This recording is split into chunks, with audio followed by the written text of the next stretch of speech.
Hello friends, welcome to my channel. आज આપણે બનાવીશું એકદમ ઝટપટ બની જાય એવી મીઠાઈ પેંડા। જો તમે મારી ચેનલ પર નવા હો તો મારી ચેનલને સબસ્ક્રાઈબ કરજો, જેથી આવનારી નવી વિડીયોની નોટિફિકેશન તમને સૌથી પહેલાં મળી શકે। તો ચાલો આપણે રેસીપી સ્ટાર્ટ કરીશું। તો પેંડા બનાવવા માટે આપણે મિલ્ક પાવડર, દૂધ અને ખાંડ આ ત્રણ વસ્તુનો ઉપયોગ કરીશું। તો માપ એકદમ ઇઝી છે। 1 કપ આપણું મિલ્ક પાવડર છે, એનાથી અડધું એટલે કે અડધો કપ દૂધ છે, અને એનાથી અડધું એટલે કે 1/2 કપ જેટલી આપણી ખાંડ છે। તો તમે માપ માટે ગમે તે તમારા ઘરની કોઈ વાટકી, બાઉલને સેટ કરી શકો છો। આ એકદમ ઇઝી માપ છે। આ માપ પ્રમાણે તમે આ રેસીપી બનાવી શકો છો। સૌપ્રથમ આપણે પેનને ગરમ કરીશું। હળવું પેન ગરમ થાય એટલે સૌથી પહેલાં આપણે એમાં જે આપણે અડધો કપ દૂધ લીધું છે એ નાખીશું।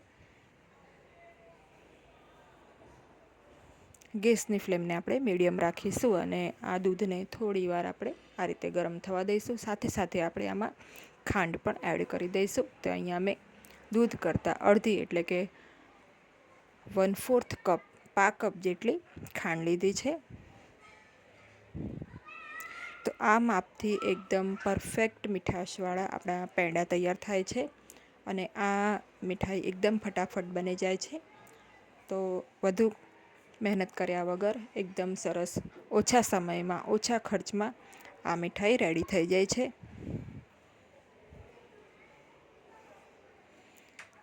હવે આપણે આમાં થોડા તાતણા કેસરના નાખીશું। તો કેસર એકદમ ઓપ્શનલ છે, જો તમારે સ્કીપ કરવું હોય તો તમે કરી શકો છો। આની જગ્યા ઉપર તમે ઇલાયચીનો પાવડર પણ નાખી શકો છો, અને જો તમારે કંઈ જ ન નાખવું હોય તો તમે એ રીતે પણ કેસર વગર અને ઇલાયચી પાવડર વગર પણ પેંડા બનાવી શકો છો। હવે 5 થી 7 મિનિટ આપણે આને આ રીતે મિક્સ કરતા રહીશું, જેથી કેસરનો થોડો કલર પણ આ દૂધમાં આવી જાય અને એની સુગંધ પણ સરસ આવવા લાગે।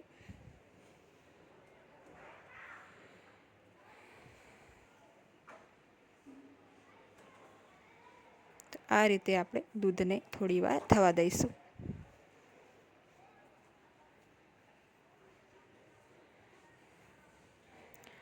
પાંચથી 7 મિનિટ બાદ તમે જોઈ શકો છો આ રીતે દૂધ આપણું સરસ ઉકળી ગયું છે, અને એકદમ સરસ રીતે ખાંડ અને કેસર આમાં મિક્સ થઈ ગયા છે। તો હવે આપણે આમાં મિલ્ક પાવડર એડ કરવાનું છે। તો અહીંયા આપણે 1 કપ મિલ્ક પાવડર લીધું છે, જેને આપણે ડેરી વ્હાઇટનર પણ કહીએ છીએ। આ ઇઝીલી તમને કોઈ પણ ગ્રોસરી શોપમાં અથવા તો મોલમાં ઇઝીલી મળી જાય છે। તો હવે આપણે આ પાવડરને સારી રીતે દૂધમાં મિક્સ કરવાનું છે।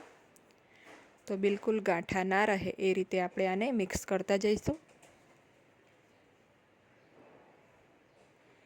સ્પેચ્યુલાની મદદથી આપણે દબાવીને આ રીતે ગાંઠાને તોડીને આ રીતે દૂધમાં મિક્સ કરતા જઈશું, જેથી જે આપણું મિશ્રણ છે એકદમ લમ્પ ફ્રી અને એકદમ સરસ સ્મૂથ તૈયાર થાય।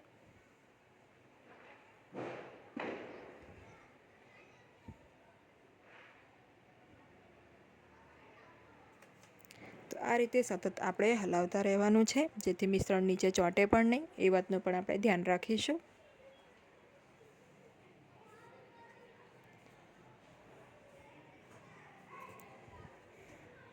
હવે આ મિશ્રણ થોડું ઘટ્ટ થાય અને બધું મિશ્રણ એકસાથે આવી જાય ત્યાં સુધી આપણે આ રીતે મિક્સ કરતા રહેવાનું છે। લગભગ આમાં પણ 7 થી 8 મિનિટનો સમય લાગી જાય છે, પણ ગેસની ફ્લેમને આપણે લો કરી દઈશું, અને લો ફ્લેમ ઉપર જ આપણે આ પ્રોસેસ કરવાની છે।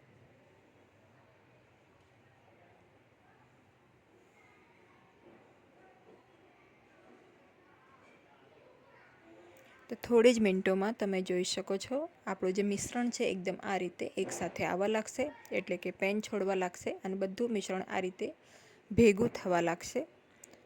તો આ રીતનું આપણે મિશ્રણ આપણું થાય ત્યાં સુધી આપણે આ પ્રોસેસ કરવાની છે। હવે આપણે આમાં ફક્ત 1 ચમચી જેટલું ઘી એડ કરવાનું છે।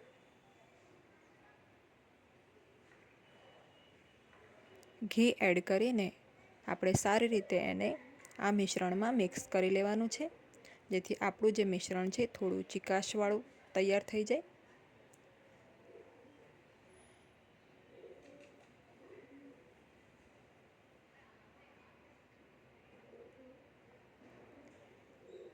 આ રીતે કર્યા બાદ આપણે આ મિશ્રણ તમે જોઈ શકો છો એકદમ સરસ રીતે ભેગું થવા લાગ્યું છે અને એકદમ રેડી છે હવે આ મિશ્રણ. તો હવે આપણે ગેસની ફ્લેમને બંધ કરી દઈશું અને આ મિશ્રણને ઠંડુ થવા દઈશું. ત્યારબાદ આપણે આને આ રીતે કોઈ પણ પ્લેટમાં લઈ લઈશું.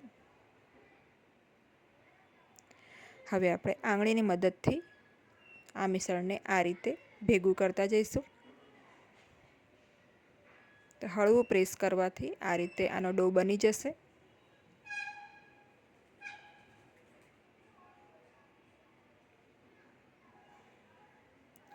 એકદમ આપણે હળવા હાથે પ્રેસ કરવાનું છે અને આ રીતે ડો તૈયાર કરીને એનો આપણે રોલ બનાવી લઈશું.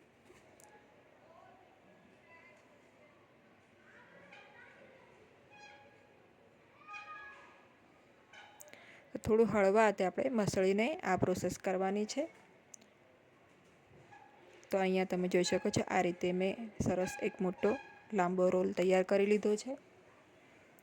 હવે તમે ઈચ્છો તો આને આ રીતે કાપીને નાના નાના એના કટ્સ કરીને પણ આ મીઠાઈને એન્જોય કરી શકો છો, અથવા તો આના લુવા બનાવીને આના પેંડા તૈયાર કરીને પણ આ મીઠાઈને તમે સર્વ કરી શકો છો. તો અહીંયા મેં આ રીતે